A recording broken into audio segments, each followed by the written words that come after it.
ঢাকা দক্ষিণ সিটি কর্পোরেশনে এনসিপির আসিফ মাহমুদ এবং জামায়াতের সাদিক কায়েমকে প্রার্থী করার তোড়জোড় চলছে। স্থানীয় নির্বাচনে নিজ নিজ শক্তি যাচাইয়ের এটা প্রক্রিয়ার স্বাভাবিক প্রতিযোগিতা, নাকি জাতীয় নির্বাচনের পর জামাত আর এনসিপির মধ্যে কোনো রাজনৈতিক দূরত্বের ইঙ্গিত দেখছেন আপনি? না, জামাত এবং এনসিপির মধ্যে কোনো রাজনৈতিক দূরত্ব হবে না। সরকারি পৃষ্ঠপোষকতায় তারা ভাগাভাগিভাবেই দেশ চালাবে। এর অনেক নিদর্শনও আছে, যেটা আমাদের স্যার বললেন যে আসলে এখন পাত্রপাত্রী ছাড়া বিয়ে করবে আওয়ামী লীগ, এটাও শেখ হাসিনা বাদ রাখছিল। বর্তমানে কিছুটা ওই ধরনের ট্রেন্ড চলছে। সুপ্রিম কোর্টে কোনো ভোট হবে, সেখানে আওয়ামী লীগ অংশগ্রহণ করতে পারবে না। ঢাকা বারে ভোট হলো, সেখানে আওয়ামী লীগ অংশ করতে পারবে না। আওয়ামী লীগ কিন্তু ওখানে মার্কা নিয়ে ভোট করে না, আওয়ামী লীগের সমর্থকরা হয়তো বা করতো। সেখানে আপনাকে এফিডেভিট দিতে হবে আপনি আওয়ামী লীগের সমর্থক ছিলেন না। নিষিদ্ধ দলের সমর্থক হয় কীভাবে? দলটা তো এই মুহূর্তে নিষিদ্ধ, সমস্ত পদ সাসপেন্ডেড, সব নিষিদ্ধ।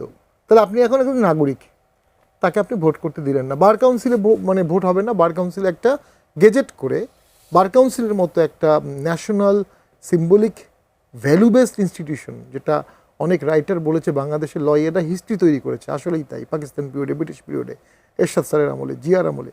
তো সেখানে কিন্তু ভাগাভাগি করে অ্যাডহক কমিটি করা হয়েছে। বিএনপি নিয়েছে মেজরিটি পদ, এনসিপি একটা পদ, জামাত দুটো পদ, এইভাবে ভাগাভাগি হয়েছে। সেখান থেকে মাঠে স্থানীয় সরকারেও ভাগাভাগি হবে, আবার কোনো কোনো জায়গায় কন্টেস্ট হবে। এটাই হবে পার্থক্য। এনসিপির আমি মনে করি এনসিপির কিন্তু নিজস্ব ঝুলিতে যে কোনো ফর্মেটই হোক, জুলাই আছে, ছিল।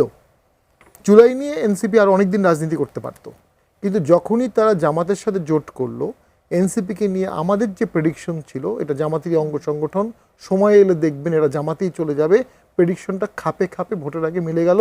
Only at the cost of 6 seat. এত বড় আন্দোলনের পরে, এত বড় ট্রানজিশনের পরে 6 সিটের বিনিময়ে এনসিপির টোটালটাই জামাতে ঢুকে গেল। এখান থেকে আর বেরোতে পারবে না, কারণ এখন নিরাপত্তা ঝুঁকি বাড়বে। তারা নিজেরাই বলছে আওয়ামী লীগ আসলে এটা হবে, আরও বেশি আষ্টে পৃষ্ঠে তারা জামাতের সাথে যাবে।